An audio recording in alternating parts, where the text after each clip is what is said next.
Ya, karena sudah jam segini, kita bisa mulai saja. Nanti insya Allah akan ada tambahan-tambahan peserta yang lain. Baik, kita mulai. Bismillahirrahmanirrahim. Assalamualaikum warahmatullahi wabarakatuh. Ya, alhamdulillahirabbil alamin. Wassalatu wassalamu ala asrofil anbiya'i wal mursalin sayyidina wa maulana Muhammadin wa ala alihi wa sahbihi ajmain. Amma ba'd. Oke, alhamdulillah sore hari ini kita bisa bergabung bersama dalam acara ngabuburit bareng Dr. Sirkah, yang mana sebenarnya ini menjadi acara rutin per setiap minggu 2 kali selama bulan Ramadan ini, yaitu di hari Senin dan di hari Rabu. Nah, forumnya adalah forum diskusi, konsultasi, bisa bedah kasus dari permasalahan-permasalahan mengenai bisnis syariah, termasuk permasalahan sirkah atau kerjasama dengan pihak lain. Dan semoga nanti hasil dari pembelajaran atau ngabuburit di Dr. Sirkah ini bisa menjadi ilmu yang bermanfaat. Amin. Salawat dan salam juga kita panjatkan kepada junjungan kita Nabi besar Muhammad Shallallahu Alaihi Wasallam, yang semoga kita menjadi umat yang mendapatkan syafaatnya. Amin. Bagaimana kabarnya saudara-saudaraku semua? Alhamdulillah, Ustaz. Sehat ya? Alhamdulillah sehat ya. Ustaz sehat, Ustaz. Oke, alhamdulillah sehat. Pak Rujito sehat ya? Alhamdulillah ya, alhamdulillah sehat, Ustaz.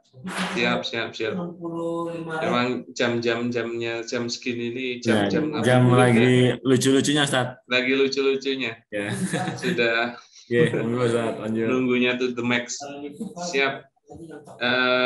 Seperti biasa, kegiatan Dr. Sirkah ini sebenarnya kegiatan tanya jawab, yang mana apabila Anda punya permasalahan dari bisnis Anda yang sesuai syariah atau tidak, begitu juga permasalahan-permasalahan kerjasama atau sirkah, yang bisa dibedah atau ditanya jawabkan di sini, yang mana semoga nanti apabila dibantu oleh Dr. Sirkah bisa mendapatkan wawasan atau ilmu yang bermanfaat untuk bisa mensolusikan permasalahan-permasalahan tersebut.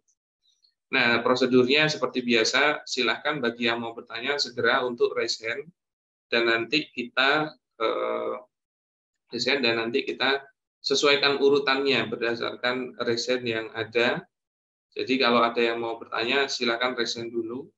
Semisalnya nanti diketik di chat dulu ya boleh, tapi nanti tetap saya memintanya untuk raise hand atau mengangkat tangan, biar nanti kami sediakan waktunya dan menyampaikan langsung secara voice. Karena pendalaman fakta itu penting untuk saya, untuk memahami permasalahan kasusnya, dan juga jangan sampai salah memahami, maka bisa salah menyimpulkan dan juga salah menyarankan. Nah, untuk itu saya silakan bagi yang mau bertanya untuk bisa raise hand segera. Monggo. Dan apabila tidak ada yang raise hand, berarti tidak ada tanya jawab, dan kita akhiri sekian saja. Monggo bagi yang mau bertanya, silakan. Saya berikan kesempatan.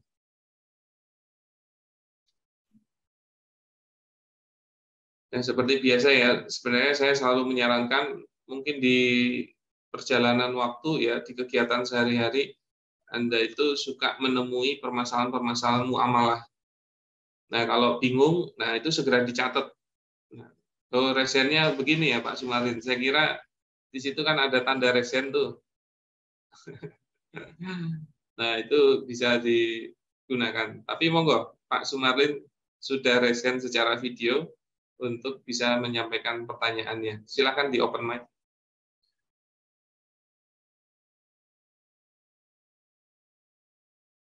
Di open mic dulu.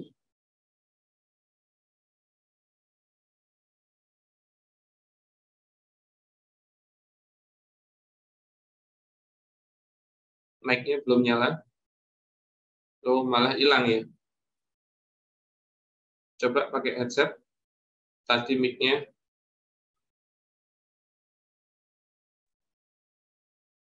Sinyal lagi.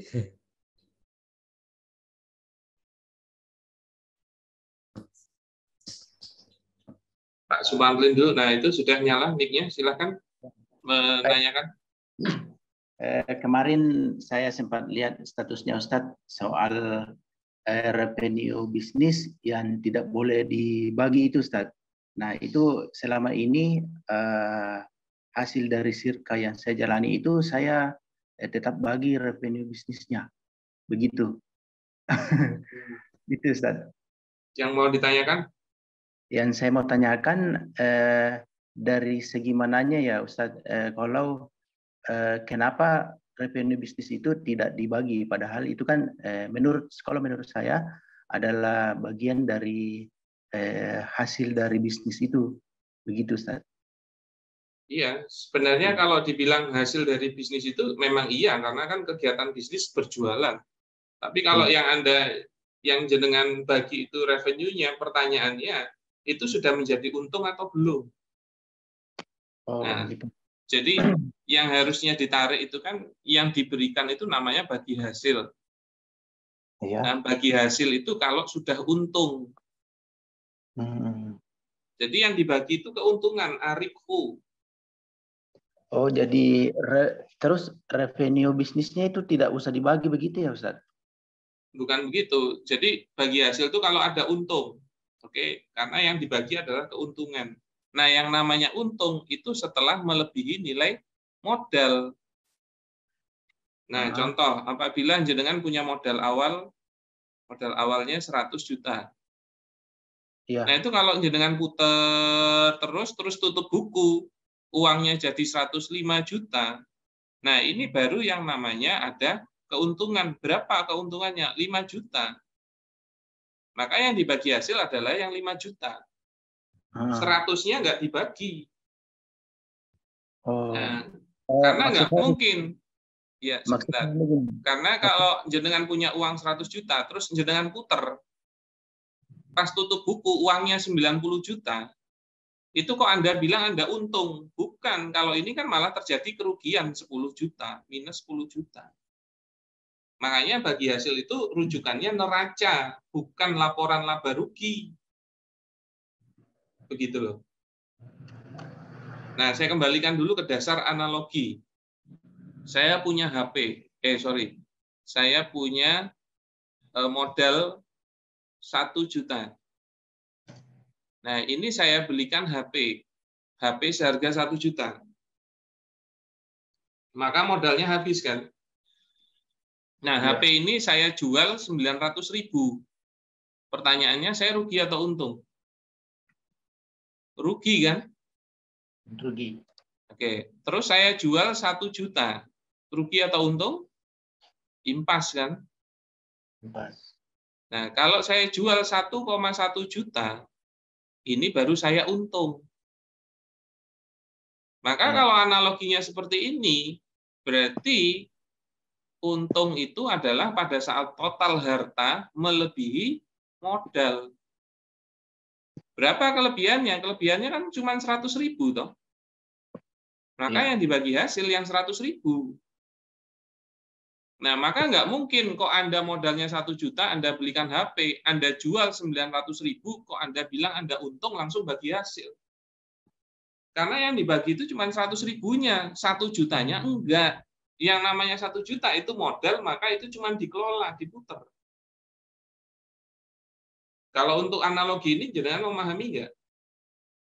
Bisa paham ya? Kan mudah kan, Pak Sumarlin? Bisa dipahami ya? Tes. Pak Sumarlin, mungkin bisa direspon? Saya sudah paham nih. Oke. Nah, makanya yang dibagi itu bukan laporan laba rugi, tapi di neraca. Karena modal itu harus diamankan dulu. Ingat, diamankan itu tetap berada di dalam sirkah, bukan dikembalikan kepada pemodal. Begitu. Makanya sekarang saya analogikan hal yang lebih besar. Modalnya 100 juta. Nah, 100 juta ini habis dipakai untuk sewa, beli alat, dan lain-lain. Nah, bulan pertama itu ada pemasukan dari laba rugi. Dari laba rugi itu ada laba 20 juta. Pertanyaannya sudah untung atau masih rugi? Ini masih rugi karena total hartanya baru 20 padahal modalnya 100 juta. Berarti ini masih rugi. Nah, bulan 2 ada laba juga. Berapa? 30 juta. Ini udah untung atau masih rugi? Masih rugi, karena 20 plus 30 masih 50 juta. Masih kurang dari 100 juta. Bulan 3, kalau ada lagi laba, misalnya 40 juta, ini juga masih rugi.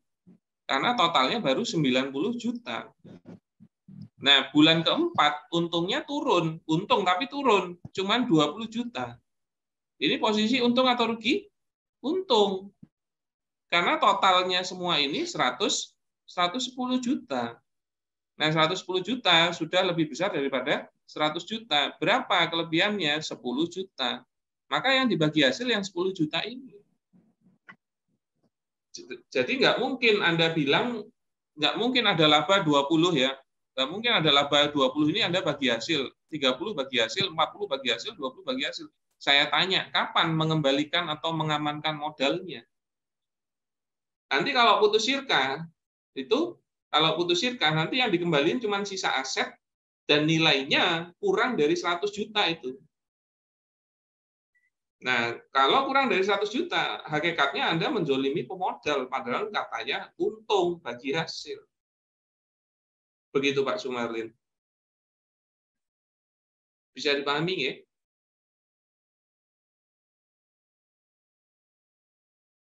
Siap, mic-nya kayaknya belum nyala.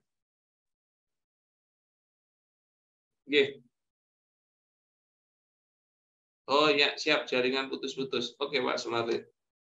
Siap, next. Tadi kayaknya Pak Rujito resen. Oke, siap. Assalamualaikum Ustadz. Sehat-sehat Waalaikumsalam semuanya. warahmatullahi wabarakatuh. Siap, alhamdulillah. Jalan juga sehat ya. Alhamdulillah sehat. Ini non sewu nih, putus-putus juga ini apa namanya jaringan. Oh iya. Atau mungkin di sayanya ini. Oke, kata saya Pak Ustadz. Siap-siap. Oke. Enggak ada tulisannya sih di sini. Oh, enggak ada. Kalau saya Pak tiba-tiba putus tadi nyambung lagi. Ya Oh, ini iya. Ustadz, pertanyaan saya masih seputar masalah kemitraan kan kayak gitu. Siap. Kemitraan misalnya seperti ini. Kami sebagai pemilik merek bersirkah ya dengan pemodal di sebuah wilayah. Jadi kami ada rencana bisnis bahwa kita akan apa namanya menjual atau bekerja sama dalam sebuah wilayah kabupaten ataupun provinsi kan kayak gitu. Nah, kami sudah bersirkah misalnya dengan pemilik modal ya di sebuah wilayah misalnya di Cirebon kan kayak gitu sudah bersirkah. Nah, kemudian di situ juga kami ada pengembangan bukan sirkah tapi ada usaha apa namanya konsep jual beli juga terhadap person atau orang Sirkah itu. ya bersirkah itu. Nah, apakah boleh? Apakah apa namanya akad jual beli atau pinjam mereknya itu dari kami gitu, Ustaz, bukan dari sirkah yang sudah kami laksanakan di apa namanya sebelumnya. Ya. Jadi kan begini, kalau ada sirkah, oke, ini ada pengelola, ada pemodal. Nah, pengelolanya ini itu pemilik brand, ya. Pemilik brandnya. Nah, yang mana juga sudah punya bisnis sebelumnya kan. Oke. Nah, hukum asalnya pengelola ini kalau masuk ke dalam sirkah ini, dia harus konsen mengenai sirkahnya, tidak boleh mengenai dirinya atau bisnisnya yang di luar sirkah. Oke. Maka sebenarnya hukum asalnya itu di sirkah itu, karena pengelolanya kan berarti dia ikut di dalam sirkahnya dan mengelola, dia harus bisa memproduksi barangnya sendiri. Nah, bukan dia mewajibkan sirkah ini beli ke sini. Hukum asalnya nggak boleh dia mewajibkan jual beli. Karena akhirnya jadi multi akad. Oke. Dan harusnya di sirkah ini dia bisa memproduksi sendiri. Nah, kenapa? Karena kalau dia mewajibkan jual beli terhadap bisnis yang dia miliki brandnya itu, produksinya dari produksi brandnya, itu kalau dia wajibkan beli, berarti kan akan mendatangkan keuntungan untuk bisnis yang dia milikinya dulu, seperti brandnya. Ya Pak, betul, betul Ustaz. Nah, itu namanya nyari keuntungan dari sirkah untuk diri sendiri. Itu tidak boleh, karena sekalinya sudah bersirkah, itu bercampur. Dia harus melebur. Maka harus berbicara tentang keuntungan sirkahnya. Oke. Nah, tapi untuk bisa memproduksi sendiri, nah ini juga akan mengeluarkan yang namanya investasi kan. Nah, investasinya yang pertama mengenai alat, ya kan? Terus ruangan produksi, kemudian biaya kerja, terus pembelian bahan baku, kan gitu kan? Maka ini akan mengeluarkan nilai investasi sendiri yang bisa jadi sangat besar. Nah, pertanyaannya, sirkah ini dengan si pemodalnya mampu tidak mengcover investasi tersebut? Contoh misalnya, kalau tanpa investasi untuk produksi, ternyata sirkahnya habisnya 200 juta. Tapi kalau ternyata masuk ini juga, itu berarti totalnya harus 300 juta. Nah, pertanyaannya, bisa nggak pemodalnya mengcover 300 juta? Wah, aku onone 200 ya. Nggak bisa kalau 300. Maka masih boleh sebenarnya bersirkah dengan modal 200 juta untuk sirkahnya, yang mana salah satu solusinya itu memproduksi, untuk produksinya itu solusinya membeli kepada pihak brandnya ini. Tapi kalau ternyata sirkahnya itu mampu di 300 juta, idealnya memang sirkah itu memproduksi sendiri. Gitu loh. Nah, tinggal dihitung seberapa kemampuan pemodalnya. Nah, itu pun setelah dia, saya cuma bisanya 200 juta. Oke. Nah, untuk masalah produksi, dia akhirnya membeli kepada pemilik brand yang kebetulan pengelolanya juga. Dan ternyata itu masih bisa mendatangkan keuntungan, itu masih boleh. Tapi nanti kalau ternyata ada pihak lain yang bisa memproduksi barang yang sama, yang mana harganya itu lebih murah daripada si pemilik brand, harusnya dia pindah ke tempat sana. Begitu loh. Nah, makanya kalau mau yang ideal, pemilik brand masih bisa dibeli, walaupun tidak boleh diwajibkan, tapi harganya yang kompetitif. Itu pun dikembalikan kalau modal awalnya sudah tidak mampu untuk bisa untuk memproduksi sendiri. Nah, apalagi kalau ngomonginnya Cirebon, produksi di Bekasi. Nah, ini akan berbicara tentang jarak transportasi. Nah, biayanya itu juga akhirnya bisa tercover dengan harga jual enggak? Ideal enggak? Karena kalau nggak ideal, itu nanti idealnya memang memproduksi sendiri. Begitu. Jadi ini Ustaz, pada waktu peserta sirkahnya, di sini pemilik modal kemudian melakukan muamalah dengan pemilik brand, tapi dengan dengan konsep akadnya Ariyah atau jual beli itu tidak dibolehkan ya gitu Ustaz ya. Jadi mengenai sirkahnya itu dengan kepemilikan brandnya itu dua hal yang berbeda. Oh ya. Tapi boleh Ustaz, pada waktu si pemilik modalnya itu kembali melakukan akad kerjasama tadi Ariyah dan jual beli barang dengan pemilik brand, jadi terpisah gitu. Kalau sudah sirkah itu bukan pemilik modal yang akan melakukannya, tapi si pengelolanya. Oh, pengelolanya satu kesatuan gitu ya, satu kesatuan ya. Iya, karena kalau udah sirkah nanti sirkahnya yang beli kepada si pemilik brand. Gitu loh, bukan si pemodalnya. Ya. Nah, sirkahnya sendiri nanti adalah, jadi sirkah ini sudah satu institusi sendiri yang bisa berakad sendiri. Yang kebetulan pengelolanya memang si pemilik brand juga. Ya, betul. Nah, itu memang ini sudah diskusi advance ya. Jadi harus detailing satu persatu. Ya mungkin forumnya tidak ideal di sini karena nanti Kalau di breakdown semua harusnya detailing. Nah, makanya yang mungkin jadi agenda itu dihitung saya kebutuhan modalnya berapa, baik dengan tanpa investasi produksi atau dengan investasi produksi. Ya. Karena kalau ternyata untuk investasi produksi cuma nambah 20 juta misalnya ya secara itu. Ya idealnya itu diadakan untuk memproduksi sendiri. Nah, tapi kalau akhirnya memproduksi sendiri kan tidak bisa ngapain juga akhirnya beli ke pemilik brand. Iya kan?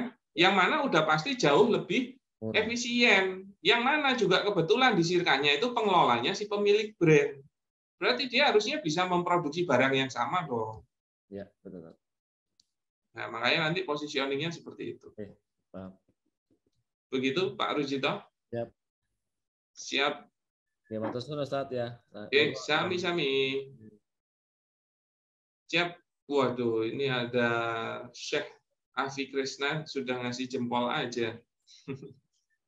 Nah, monggo bagi yang mau bertanya lagi, silahkan. Tapi sebelumnya saya mau share dulu informasi dari Bisyarah. Break sedikit, kita mau menginformasikan salah satu agenda di Bisyarah yaitu spasi sekolah pengelola sirkah. Itu yang batch ketiga. Nah, alhamdulillah ini sudah batch ketiga yang insya Allah akan diampu oleh 5 pemateri.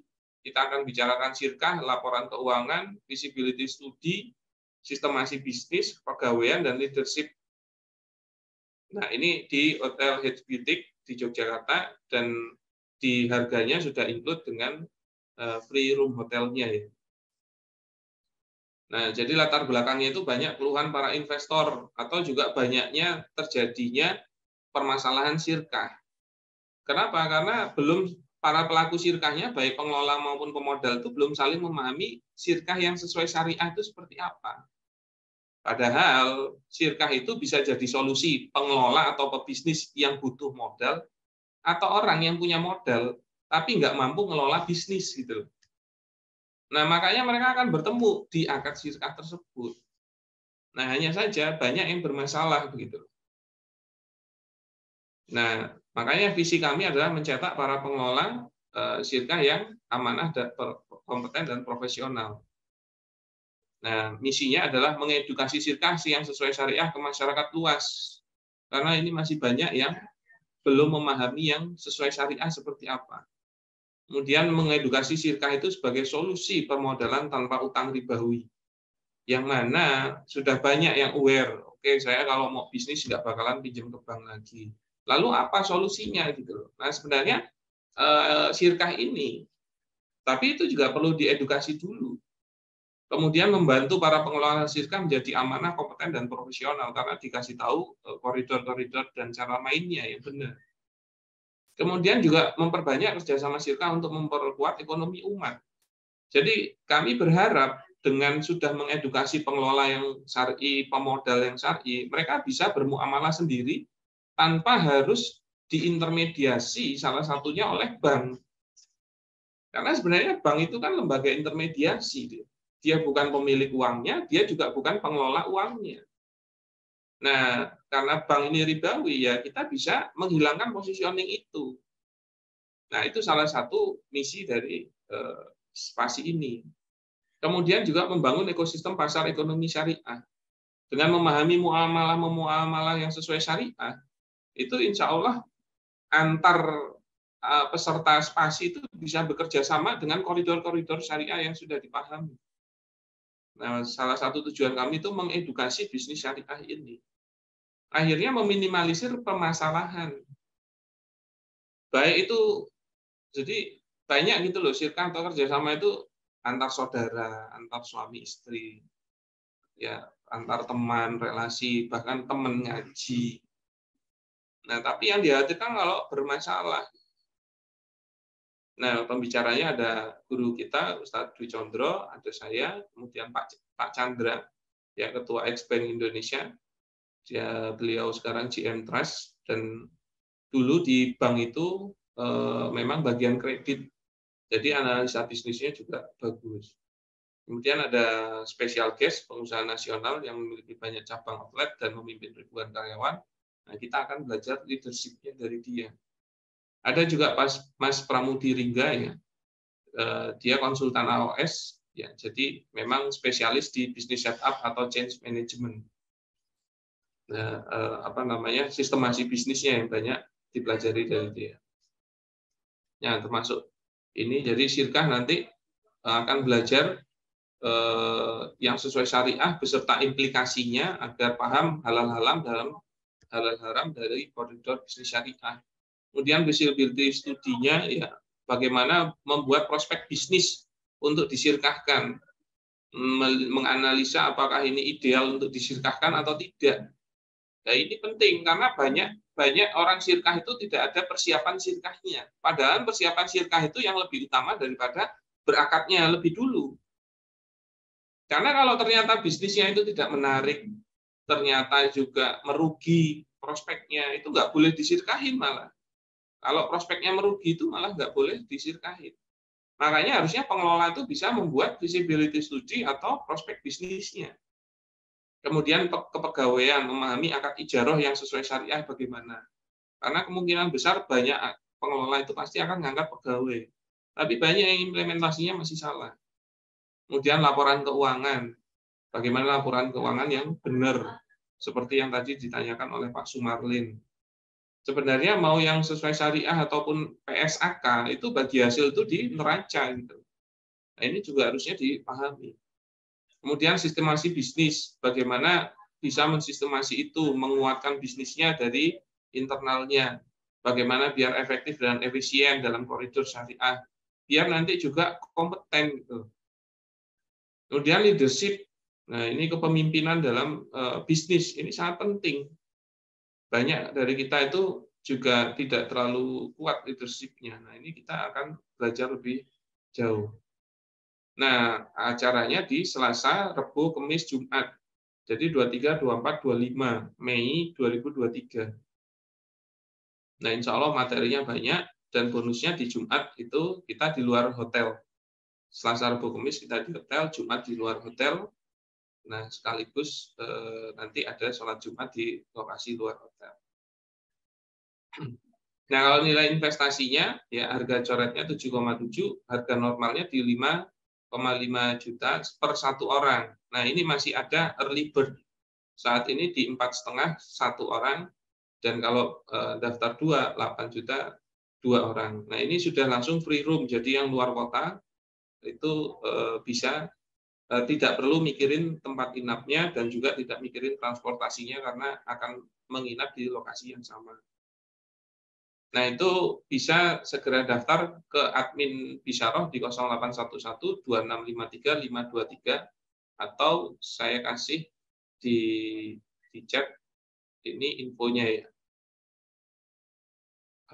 untuk bisa melihat info lebih jauh mengenai spasi ini. Sebentar, saya share dulu. Nah, itu di kolom chat sudah ada info dan pendaftaran. Acaranya Selasa Kamis, ya, di Edge Beauty, terus banyak merchandise-nya juga, ada hard copy-nya, buku USA juga, dan lain-lain. Nah, dari yang kami pernah lakukan itu banyak dari luar pulau. Sulawesi ada, Kalimantan ada, Sumatera ada. Nah, jadi insya Allah bisa bertemu circle pengusaha Muslim Indonesia. Begitu, silahkan nanti kalau ada yang berminat bisa mengontak admin atau juga mengklik link yang tadi saya share di chat. Silahkan kalau ada pertanyaan berikutnya, monggo yang mau bertanya. Syekh Afi kalau mau bertanya, monggo. Ganteng banget ini. Tapi maaf tadi kok belakangnya bangunannya kayaknya bangunan apa? Masih batakoan. Siap. Monggo yang lain kalau ada yang mau bertanya, silakan. Oh, siap. Monggo, Mas Afi, silakan di open mic-nya. Assalamualaikum warahmatullahi wabarakatuh. Waalaikumsalam warahmatullahi wabarakatuh. Sehat ya? Ya, alhamdulillah. Nah, beliau ini yang punya ramen namanya Saiki Wae ya. Nah, ini di Jogja. Mantap, saya sudah pernah nyoba. Dari bahan-bahan yang higienis. Apa namanya? Halal, bahan-bahannya? Alami dan halal. Alam. Ya, alami dan halal. Siap, monggo. Mas Afi. Matur nuwun Ustaz. Waktunya mohon izin sedikit sharing bertanya di sini. Yeah. Jadi kaitannya dengan sirkah, terlepas dengan model sirkahnya seperti apa, tapi kan pasti kan akan ada pemodal dan pengelola ya. Nah, kemudian ini yang mau saya tanyakan terkait dengan pengelola. Misalnya sebuah sirkah itu ada pengelola misalnya 4 orang. 4 orang ini masing-masing kan punya ekspertisnya sendiri-sendiri. Misalnya ada yang bagian produksi, ada yang bagian promosi, bagian penjual, distribusi, dan lain sebagainya. Taruhlah salah satu hal yang kaitannya dengan promosi, Ustaz. Nah, promosi ini kan, si pengelola ini kan, taruhlah si Fulan ya, 1 orang ini yang sebagai pengelola yang menangani khusus bagian promosi. Ya, walaupun itu semua dipikirkan bersama ya, tapi kebetulan dia punya ekspertis di situ yang mungkin kemudian dipasrai amanah khusus bagian promosi. Nah, dia dalam mengelola khususnya promosi si sirkah atau brand ini, dia kebetulan merekrut beberapa orang. Misalnya nih, merekrut fotografer, videografer, desainer, taruhlah ada sekian tim. Nah, apakah diperbolehkan ketika si pengelola ini kemudian tim rekrutannya itu dia ibaratnya berbagi hasil ini juga, jadi tidak di-hire secara profesional, tidak sebagai pegawai. Karena misalnya ya kenapa kok misalnya pertanyaan kenapa kok enggak yang 3 orang rekrutan tadi, videografer, fotografer, dan ini desainer tidak dimasukkan ke dalam sirkah besarnya itu tadi, karena si orang ini, si Fulan ini tadi memang dia semacam head-nya ya, yang ibaratnya sangat memberi warna dan pengaruh terhadap keputusan pengelolaan promosi. Sedangkan ibaratnya mau fotografernya siapa aja, videografernya siapa aja, sebetulnya bisa bongkar pasang. Dan kadang di bidang kreatif itu kan orang sering bosenan ya, staff itu ya kadang jadi pindah-pindah tempat gitu loh. Jadi kadang mungkin bulan ini ketika sudah nggak cocok mungkin bisa berganti dan lain sebagainya, biasanya trennya begitu. Ya intinya kurang lebih itu sih tadi pertanyaannya. Ketika menerima amanah untuk mengelola, terus dia merekrut beberapa orang, tetapi tidak dalam format pegawai. Matur nuwun. Ya, jadi sebenarnya pertanyaannya ini pertanyaan advance ya. Jadi nggak apa-apa, Nah, saya jabarinnya dari awal dulu, karena saya itu kalau jelasin tuh pinginnya itu gamblang gitu loh. Ya, jadi nggak setengah-setengah. Nah, yang harusnya dipahami dulu di awal itu mengenai pengertian sirkah dulu. Ya, mungkin Mas Afi dan rekan-rekan yang lain ikutin dulu ya. Nah, yang namanya pengertian sirkah itu kalau arti katanya menjadi sekutu atau serikat, maka semua orang yang bersirkah itu harus siap berserikat. Nah, kalau pengertian dari sisi bahasanya, asyarikatu filugoti, jadi dari secara lugohnya atau bahasanya, itu koltun nasibaini fasoidan bihaisu layutamaizu wahidu anil akhori. Jadi sirkah itu menurut pengertian bahasa adalah mencampurkan 2 bagian atau lebih sedemikian rupa sehingga tidak dapat lagi dibedakan satu bagian dengan bagian lainnya. Maka yang namanya sirkah itu hakikatnya adalah bercampur, melebur. Makanya nanti kalau ada orang-orang yang bersirkah itu melebur jadi satu. Yang mana gara-gara meleburnya itu, maka bisnisnya jadi milik bersama. Nah, karena bisnisnya milik bersama, maka keuntungannya itu juga hak bersama. Yang mana nanti dibagi hasil.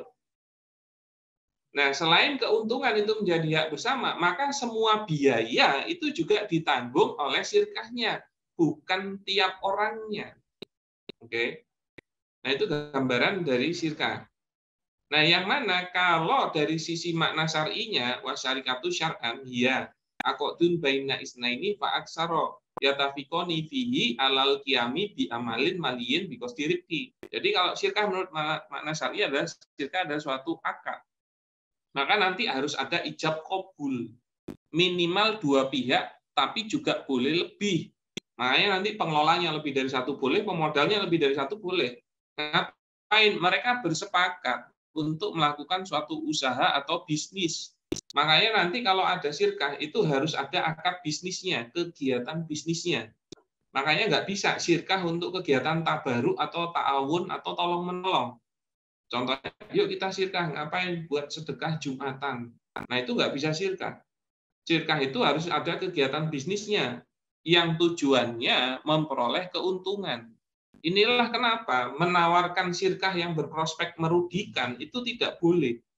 Karena di takrif syar'inya itu tujuannya memperoleh keuntungan.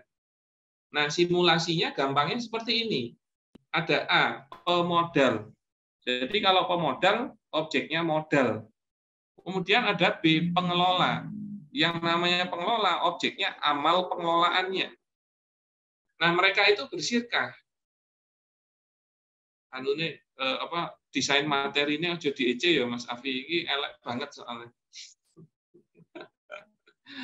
Ini saya gawe duduk uang desain soalnya. Nah, maka apa? Pemodal dan pengelola itu bersyirkah. Nanti syirkah harus ada bisnisnya. Nah, bisnisnya akan berpotensi untung. Maka kalau kita tarik, untung ini haknya siapa sih? Untung ini ada gara-gara ada bisnisnya. Bisnisnya ada gara-gara ada syirkahnya. Syirkahnya ada gara-gara ada pemodal dan pengelolanya atau pelaku syirkahnya. Makanya untung itu haknya mereka yang dinamakan bagi hasil. Nah, maka kalau oke, Bapak maunya apa? Saya maunya bagi hasil. Maka kalau yang dimaksud adalah bagi hasil dari keuntungan, itu boleh. Tapi orang yang berhak atas bagi hasil atas keuntungan itu adalah orang yang masuk dalam kepemilikan bisnis. Itulah kenapa pengelola dan pemodal itu business owner. Oke, ini kunci nih. Pengelola dan pemodal itu business owner. Makanya pemodal bilang itu bisnis milik saya, boleh. Pengelolanya bilang itu bisnis milik saya, boleh. Karena itu milik mereka yang disatukan gara-gara akad syirkah. Oke. Maka kalau orang yang masuk dalam kepemilikan bisnis, dia boleh mendapatkan haknya yaitu bagian dari keuntungan, tapi ingat itu satu paket dengan kalau terjadi rugi. Maka kalau ada terjadi rugi, dia juga harus menanggung. Maka nggak mungkin ada pemodal yang masuk dalam kepemilikan bisnis dan dia berhak atas bagi hasil keuntungan, tapi pas rugi kok nggak mau nanggung. Itu nggak mungkin. Karena nggak mungkin menanggungkan kerugian kepada selain pemilik bisnis. Dan juga nggak mungkin meminta bagian dari keuntungan kalau dia bukan bagian dari kepemilikan bisnis. Nah, yang mana kalau ruginya rugi harta memang yang nanggung pemodal di dalam syirkah. Loh, pengelola enak dong kalau ada rugi nggak nanggung. Kata siapa? Karena pengelola itu ruginya bukan di uang, tapi di tenaganya. Kenapa seperti itu? Karena pengelola itu juga business owner, maka semua business owner itu sebenarnya enggak digaji. Oke. Maka pengelola itu kalau tidak digaji dan dia baru bisa dapat hasil kalau ada untung yang bisa dibagi hasil, maka contohnya, misalnya dia jalanin bisnis 3 bulan berjalan. Ternyata 3 bulan itu belum ada untung. Maka dia nggak dapat bagi hasil sama sekali kan. Begitu juga pemodal. Dan dia juga tidak digaji. Maka dia ngurusin bisnisnya 3 bulan itu sudah sebuah kerugian untuk dirinya. Karena gaji nggak dapat, bagi hasil nggak dapat. Nah, ini gambaran dari syirkah. Maka sekarang masuk ke dalam kasusnya Mas Afi. Yaitu pengelolanya ternyata ada 4 orang. Ada A, B, C, D. Nah, misalnya ada pemodalnya juga, si E, satu aja misalnya. Nah, maka pengelolanya itu ada 4 orang. Berarti pemodalnya ada 1, berarti sebenarnya pelaku syirkahnya ada berapa? Ada 5. Oke, ada 5 orang. Maka yang berhak atas bagi hasil itu ya cuma 5 orang. Oke.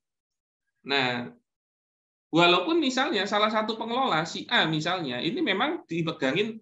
Jadi kalau pengelola itu yang punya hak atau kewajiban menjalankan bisnisnya, ngelola. Oke. Jadi kalau di Sirkah itu pelaku akad itu cuma 2. Kalau nggak pengelola, pemodal. Nah, kalau pengelola dia mengelola, kalau pemodal ngasih modal. Makanya nyuruh pemodal ikut ngelola itu nggak boleh. Nah, terus nyuruh pengelola ngeluarin modal juga nggak boleh, karena bukan objeknya. Kecuali dia berdiri di 2 posisi itu, boleh. Nah, maka semua pengelola inilah yang punya hak untuk mengelola bisnisnya. Sudah benar, kalau ada 4, itu juga nggak perlu satu kerjaan dikerjain berempat, satu kerjaan dikerjain berempat. Nah, itu kita bagi-bagi tugas. Oke, tapi tanggung jawabnya tetap milik tanggung jawab bersama. 100% tetap 4 orang itu. Makanya kalau ada masalah, harusnya 4-4-nya juga turun tangan. Nah, akhirnya salah satu diputuskan untuk bagian promosi. Misalnya si A. Nah, masalahnya si A ini nanti ngangkat pegawai gitu ya. Atau punya anak buah sendiri gitu kan. Nah, pertanyaannya anak buahnya ini itu mau dikasih bagi hasil begitu. Nah, berarti kan yang jadi pertanyaan, bagi hasil dari mana? Oh, bagi hasil dari bisnisnya yang ada di Sirkahnya. Berarti kalau dia mau dikasih bagi hasil dari bisnis Sirkahnya, berarti pelaku akadnya tidak boleh cuma 5. Semua pegawai itu, bukan pegawai berarti ya, semua anak buahnya atau timnya itu harusnya dimasukin ke dalam Sirkahnya.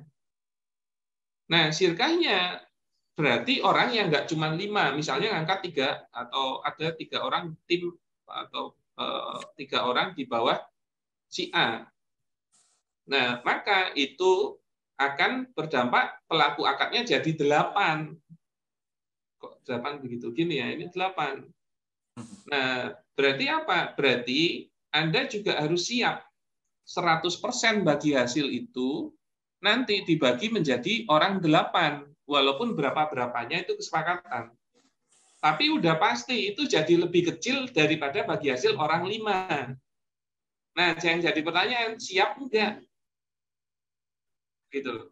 Karena kalau dia ada orang mintanya bagi hasil, boleh, tapi dia harus masuk dalam kepemilikan bisnis. Nah, dan yang Anda harus pahami juga, kalau sudah ada satu akad, misalnya akhirnya 8 orang, itu 1 orang diputus, maka Sirkahnya putus semua. Gitu loh. Dampak dari akad Sirkah itu begitu. Karena boleh salah satu orang itu keluar atau tidak melanjutkan Sirkahnya, tapi akhirnya terjadi putus Sirkah. Yang mana kalau yang 7 mau lanjut, akad lagi. Itulah bedanya kita dengan kapitalisme. Kalau kapitalisme PT itu keluar masuknya orang itu tidak berpengaruh pada bisnisnya, masih boleh jalan terus. Nah, kalau di kepemilikannya itu akan merubah. Makanya jadi ideal enggak 3 orang ini masuk jadi pengelola. Nah, karena kalau akhirnya dia menjadi pegawai saja, itu dia tidak masuk dalam Sirkahnya, berarti cuma orang 5, dia tidak masuk dalam kepemilikan bisnisnya, berarti dia juga nggak boleh dikasih bagi hasil, tapi nanti dampaknya dia dikasih gaji. Nah, itu kalau dipecat atau diganti, tidak akan mempengaruhi Sirkahnya. Berarti Sirkahnya jalan terus juga boleh. Nah, yang susah kalau si A itu tipikalnya cowok bosenan yang tadi jenengan bilang kan, mau ganti-ganti anggota, maksudnya gitu. Maka tidak ideal memang 3 orang ini diangkat sebagai pengelola di dalam Sirkah. Nah, makanya dia idealnya jadi pegawai dan digaji saja. Walaupun nanti opsinya kalau Sirkahnya juga bagus, keuntungannya lumayan, nanti nambahin bonus ke 3 orang itu sebenarnya bisa. Tapi akadnya tetap pegawai, bukan Sirkah. Begitu, Mas Alwi. Semoga orek-orekan saya seperti orek-orekan. Ya, mencerahkan, Ustaz. Mencerahkan. Ya. Boleh sedikit menimpal, Ustaz? Ya, boleh. Ya. bagaimana kalau kasusnya si A ini dia punya perusahaan sirkah sendiri bidang promosi? Ya, jadi keuntungannya yang diwakili oleh si A ini masuk ke dalam perusahaannya dia. Itu bagaimana, Ustaz? Ya, jadi gini loh, yang namanya, sebentar, saya kasih. Nah, ini nanti materi-materi sirkah itu yang akan disampaikan seperti itu, yang ada di materi ini sebagian ya. Jadi di dalam sirkah pelaku akadnya itu cuma 2, pengelola dan pemodal. Potensinya itu cuma 2. Makanya kalau ada yang oke, saya sirkah yuk, oke Bapak mau masukin modal berapa? Wah, saya nggak punya modal ya. Oh ya udah, mau ikut ngelola. Wah, saya nggak ngerti bisnis ya. Nah, kayak gitu tuh nggak bisa diajak sirkah, ngelola orang gelem, ngei modal lo apa. Oke, nah jadi bisa masuk dari 2 sisi itu, pengelola atau pemodal. Nah, kalau pengelola itu objeknya amal pengelolaan. Kalau pemodal objeknya modal. Oke. Nah, yang namanya pengelola itu memang objeknya mengelola sirkahnya, bisnis di sirkahnya. Yang mana pengelola itu tidak boleh mewakilkan lagi kepada orang lain untuk melakukan pengelolaannya. Gitu loh. Maka kalau ada sirkah, ini sirkah misalnya, ini ada pengelola, di sini ada pemodal. Maka kalau mau ngangkat pegawai itu harusnya pegawai sirkahnya, bukan pegawai pengelolanya. Ini nggak boleh. Karena kalau dia mewakilkan lagi kepada pegawainya, itu hakikatnya dia mewakilkan pengelolaannya kepada orang lain. Maka kalau dia mewakilkan lagi, berarti dia sendiri nggak mau ngelola. Ngapain jadi pengelola? Makanya kalau si A tadi ternyata dia sudah punya tim yang pegawainya di dia sendiri, nah itu tidak boleh sebenarnya pegawai-pegawai ini masuk ke dalam si A di dalam sirkahnya. Nah, kalau mau timnya ini diubah masuk jadi pegawainya di sirkahnya. Maka kalau yang ngangkat sirkahnya, berarti yang bayar gaji sirkahnya. Yang mana dia menjadi bagian dari tim si A. Makanya kalau yang jadi pertanyaan, boleh nggak si A itu punya tim, nah itu di bawahnya si A? Jawabannya nggak boleh. Begitu loh. Karena akhirnya dia masuk ke situ nggak ngapa-ngapain toh. Wong timnya yang kerja. Kan begitu. Nah, kalau nggak ngapa-ngapain, ngapain masuk di sirkahnya? Begitu. Dan juga mungkin harus diperhatikan si A-nya ini, jadi dia harus mengeluarkan effort kinerjanya sebagai pengelola gitu. Berarti harusnya dia turun tangan langsung. Yang mana juga bisa bagi-bagi tugas sama B, C, sama D. Nah, B, C, sama D itu juga nggak boleh ngangkat pegawai untuk dirinya sendiri. Kalau mau ngangkat pegawai itu oleh sirkahnya. Begitu, Mas Afi. Waduh. Tak kirain ngene terus engko ning ramenku yo. Wah, ora to, wong matur nuwun to. Oh ya. Cocok. Siap. Nah, itu gambarannya dari pertanyaannya Mas Afi. Siap. Oke, satu lagi dari Bu Lisa, tapi jangan panjang-panjang, ini sudah mau jam 5, saya harus jemput anak dulu TPA. Monggo Bu Lisa. Kalau kepanjangan nanti minggu depan aja nggak apa-apa, Ustaz. Siap. Gimana? Tapi kalau kepanjangan di minggu depan. Ya, besok Sabtu kan juga ada KBS toh, jangan juga ikut. Siap. Gitu ya. Siap. Yeah. Soalnya saya harus jemput jam 5 ini. Iya, saya juga lagi sibuk nih dapur. Siap, udah jam-jam persiapan ya. Iya, jam-jam sibuk nih. Jam-jam sibuk. Siap. Ya. Tadi juga Mas Afi nanyanya kepanjangan sih. Ya. Jadi ya. Nggak apa-apa, Ustaz. Yang penting clear. Oke. Begitu ya. Nah, insya Allah kalau di Dokter Sirkah kita bisa diskusi yang mendalam, termasuk ada feedback-nya.